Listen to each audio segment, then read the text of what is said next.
La guérison, c'est la manifestation de la bonté de Dieu. La résurrection, c'est la manifestation de la miséricorde de Dieu, de la compassion de Dieu. Et quand il voyait les malades, l'esprit de compassion qui était en lui se mettait à l'œuvre. Mais cela ne faisait pas partie de ces 2 feuilles de route. Donc, même s'il n'y a pas la guérison dans ce que tu fais, crois. Crois. Fais ce que Dieu te dit de faire. Persévère. Si tu ne vois pas les miracles, persévère. Persévère. Le nom de Jésus qui sort de ta bouche reste et demeure le plus grand miracle. Le plus grand miracle.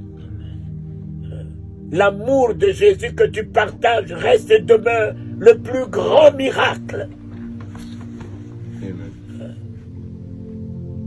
Le Saint-Esprit que tu partages, un esprit de paix, de joie avec les autres, c'est le plus grand miracle. Merci, papa. Merci. Mon fils, c'est ici. C'est ici. Tout est là. Tout est là.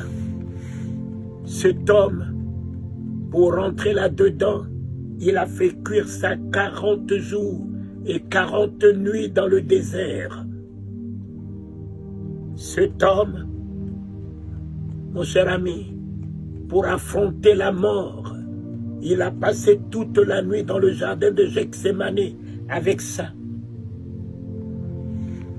Il n'y a pas de triomphe en dehors de nos genoux.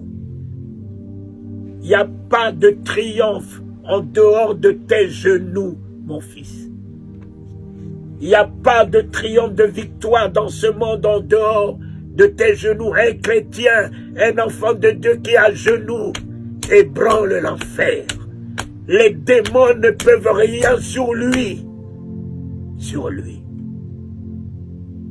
Pierre a raté Gethsémane.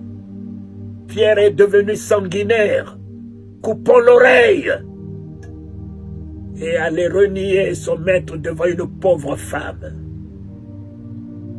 Jésus a réussi Gethsémane. Il a affronté ses ennemis.